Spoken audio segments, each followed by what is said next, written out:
शोहर मेरी 2.5 साल की बेटी और 4 साल के बेटे को लेकर फ़रार हो गया और इस बात को तकरीबन 3 साल बीत चुके हैं। मेरी शादी 19 साल की उम्र में हुई और तब मैं अभी बैचलर्स की स्टूडेंट थी, मेरा लास्ट सेमेस्टर चल रहा था। मेरी नंदें और सास शादी से पहले बहुत मीठी ज़ुबान की थी।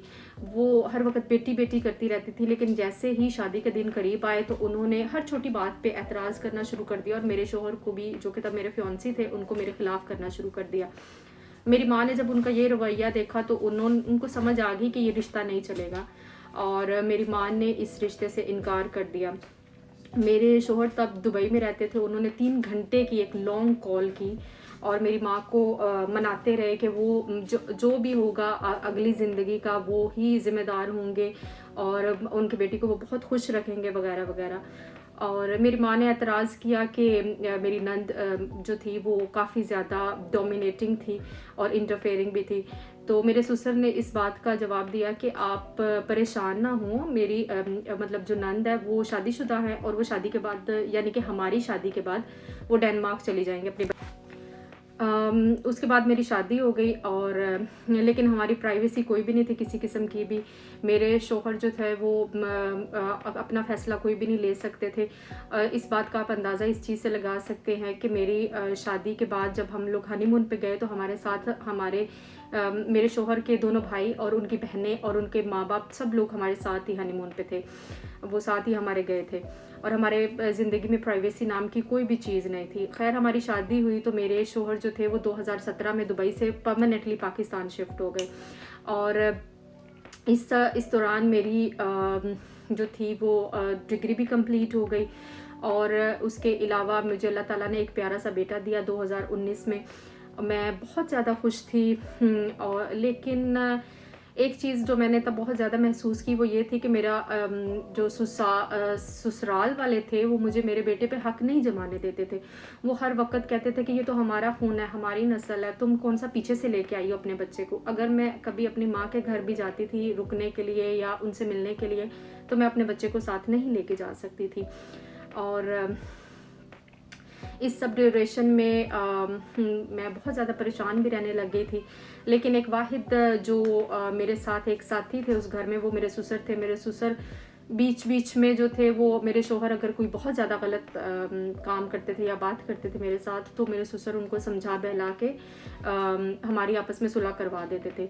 लेकिन उसके बाद मेरे ससुर का भी इंतकाल हो गया और मेरी ज़िंदगी और अजीरन हो गई। इसके बाद मुझे अल्लाह ताला ने एक प्यारी सी बेटी दी और मेरी जो बेटी थी वो मेरी कुल कायनात थी, लेकिन मैं उसको बहुत ज़्यादा वक़्त नहीं दे पाती थी। वो इस वजह से क्योंकि मैं अपने घर के कामों में मसरूफ़ रहती थी और बहुत ज़्यादा काम करने के बावजूद भी मुझे ताने मिलते थे और इवन कि मेरी मार कुटाई भी होती थी उस घर में।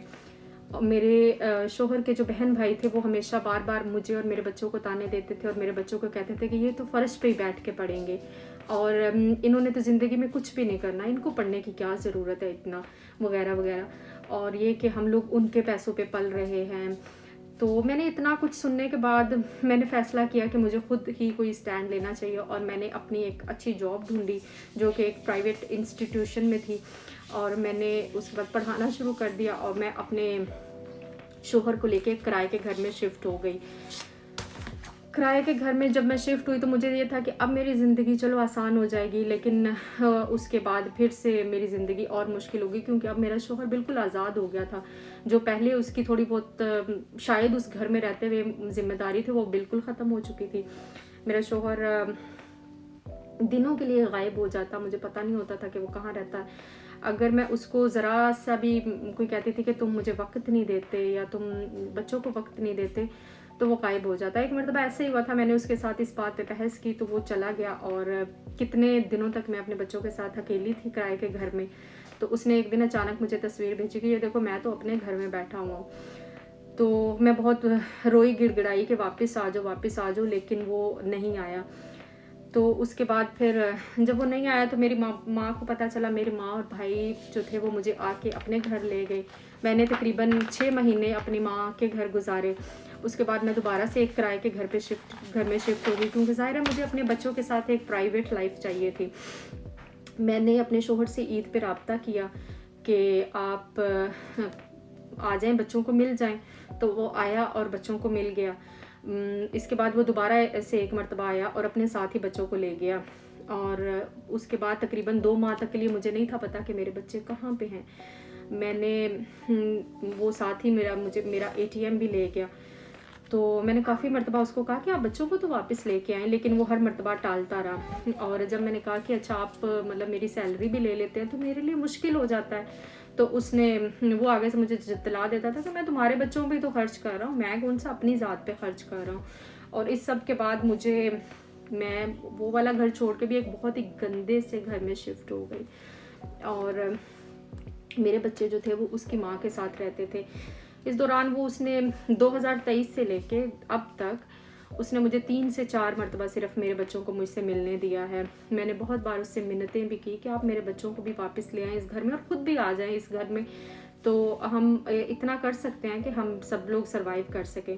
لیکن اس کی ایک ہی ضد تھی کہ آپ میری ماں اور میری بہنوں سے معافی مانگو, گڑ گڑاؤ, ان کے پیروں میں بیٹھو, تو پھر ہم سوچیں گے کہ آگے کیا کرنا ہے. ایک مرتبہ ایک مجھے اور واقعہ یاد آیا کہ گرمیوں کی چھٹیاں تھیں تو مجھے پتہ چلا کہ جو ان کے والد کا گھر تھا وہ سیل کر رہے ہیں. جب مجھے وہ پتہ چلا کہ وہ گھر بھی سیل کر رہے ہیں تو میں بہت زیادہ پریشان ہوئی کہ اگر وہ گھر بھی سیل ہو جائے گا تو ہمارے پاس تو کوئی بھی ذریعہ نہیں ہے, اس کے علاوہ ہمارے پاس کوئی چھت نہیں ہے.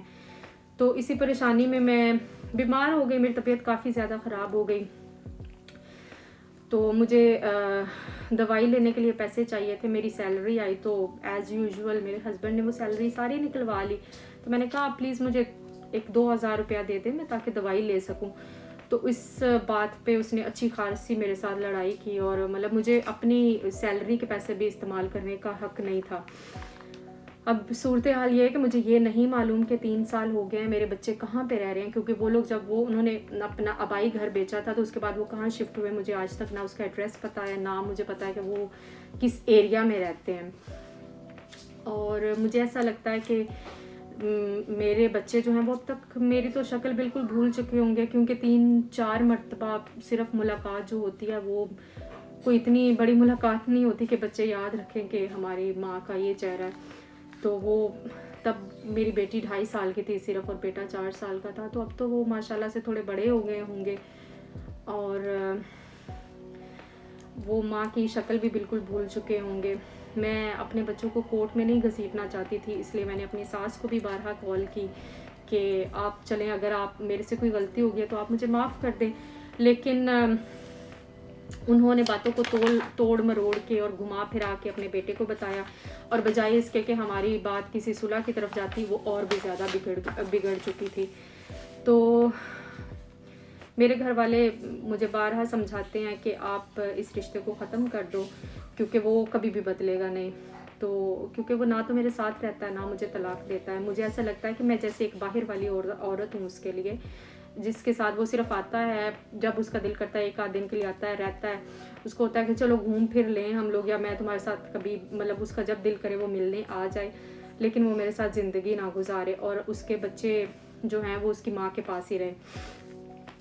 تو میں نے اس کو حالانکہ کئی مرتبہ سمجھایا کہ میرے بچوں کی ماں میں جو ہوں وہ زندہ ہوں ابھی, تو مجھے میرے بچے واپس چاہیے, لیکن وہ اس بات کو ماننے کو تیار ہی نہیں ہے.